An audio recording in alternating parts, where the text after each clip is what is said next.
Assalamualaikum warahmatullahi wabarakatuh. Waalaikumsalam warahmatullahi wabarakatuh. Alhamdulillah, hari ini saya didampingi oleh rekan-rekan saya yang selalu update dalam kasus pembahasan kasus Jalan Subang.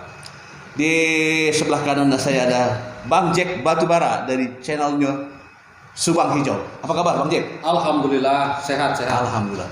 Dan di samping kiri saya Kang Muhammad Yahya di channel YouTube-nya Muhammad Yahya. Siap. Bang Kang Freddy siap. Ya, saya manggilnya bukan Kang, Mas. Jawa. Ya, oke, siap. Siap ya. Masih seputar kasus, kita ngobrol-ngobrol santai aja. Jadi saya pengen tanyakan nih, mau ke siapa dulu, ke Bang Jack atau ke siapa nih? Bang Yahya dulu. Ke Kang Yahya, ke Bang Yahya. Jadi saya pengen tanyakan nih. Pertanyaan gini. Ada 55 saksi yang sudah dihadirkan, yang sudah dipanggil oleh pihak kepolisian. Saya ingin bertanya nih, secara analisa Bang Yahya, Siap.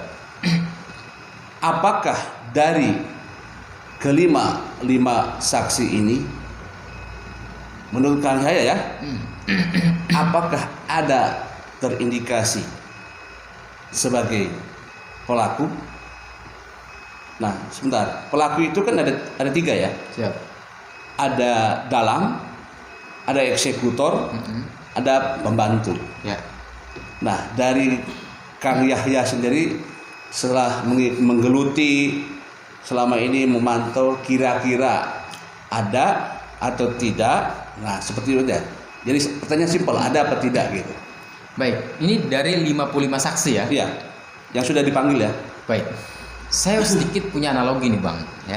Sebuah analogi. Jawabnya dulu. Ada apa tidak? Ya, pastinya begini. Ya, analoginya begini, akan mengarah ke sana ya. Sedikit saya jelaskan dulu. Bahwa untuk mendeteksi sebuah kebenaran, baik itu melalui pengakuan atau tidak, tanpa dilalui dengan adanya pemanggilan terlebih dahulu, Ya. artinya adalah adanya, ketika ada pemanggilan, adalah adanya penyesuaian antara kemudian pengakuan atau bukan yang berdasarkan kepada fakta yang ada atau alat bukti yang ada. Artinya adalah tidak mungkin jawabannya ketika di luar saksi itu yang menjadi tersangka.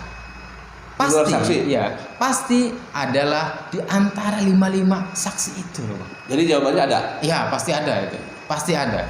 Ini berbicara adalah pelaku tadi, ada yang membantu, ada yang pelaku, eksekutor, ada yang dalang, iya betul, sebagainya. Itu pasti ada, Bang. Karena tidak mungkin, analogi saya tadi saya gambarkan bahwa orang tidak pernah diperiksa kemudian bagaimana membalanskan, ya kan, sebuah bukti. Ya. Tidak mungkin itu. Lalu tiba-tiba ditersangkakan dia, nggak mungkin. Fakta yang ada adalah dari semua kasus itu rata-rata, dan menurut saya semua adalah menjadi saksi terlebih dahulu, baru meningkat menjadi tersangka kira-kira. Tidak ada kemudian tiba-tiba tanpa menjadi saksi lalu menjadi tersangka. Ini nggak ada, saya belum pernah mendengar itu. Jadi saya yakin bahwa di antara 55 itu ada di antara mereka menjadi tersangka. Siapanya itu kita serahkan kepada kepolisian. Siap. Ya, itu tadi jawaban dari Kang Yahya ya. Jadi dari 55 saksi itu dinyatakan bahwa ada. Sekarang saya pengen tahu dulu dari Bang Jack Batubara. Gimana Bang Jack nih? Dari pertanyaan tadi Bang Jack. Dari 55 saksi itu Bang. Baiklah. Dari sekian banyaknya saksi, ada kisaran 55 saksi ya yang diperiksa oleh aparat kepolisian untuk dimintai keterangan dan penjelasannya waktu kejadian tanggal 18 itu kan. Nah, di kejadian pembunuhan itu polisi pun lebih pintar untuk menganalisa, untuk menyelidiki siapa yang akan jadi tersangkanya, siapa yang akan ditetapkan. Nama-nama itu nah, nanti akan disinkronkan antara saksi, bukti ya, terus ya penjelasan dari saksi-saksi itu akan disinkronkan. Kemungkinan dari saksi itu akan ada yang naik menjadi tersangka.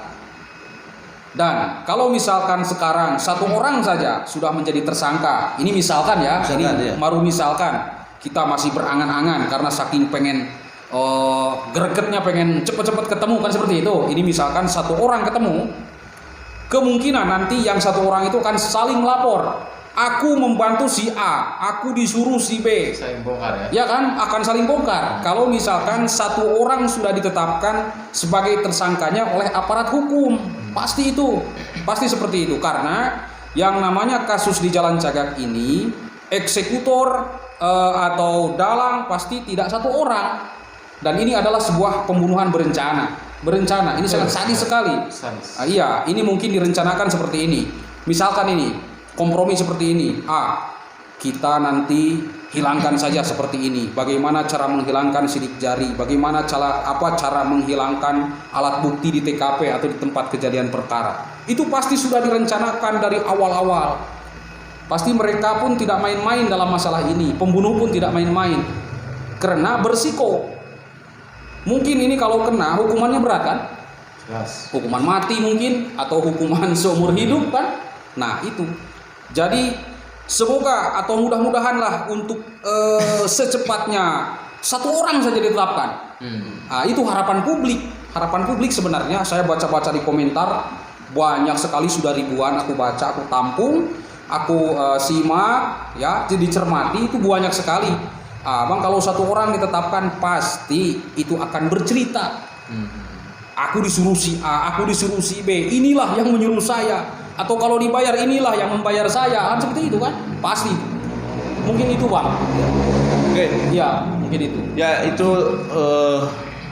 apa namanya? Ya mohon maaf kalau salah diluruskan ya. Kalau salah. Ini kan kita ngobrol ya, ngobrol seperti itu. Kalau Silakan. dengar luruskan jadi ingat channel lurus. Nah, itu channel itu, Bang. Oke, jadi tadi kan bertanya gitu ya. Jadi dari Bang Bang Yahya dan Bang Jack bahwa ada dari 55 apa? Tapi pertanyaan kedua, apa mungkin nggak? Mungkin tidak kalau di luar saksi. Di luar saksi. Di luar saksi, ada kemungkinan nggak yang saksi yang sudah dipanggil ya? Selama ini saya belum mendengar pihak berwajib itu menersangkakan tanpa menjadi saksi terlebih dahulu. Selama ini saya belum pernah mendengar itu. Jadi kalau berdasarkan pengalaman saya yang belum pernah mendengar itu, kayaknya itu impossible. Jadi tidak mungkin.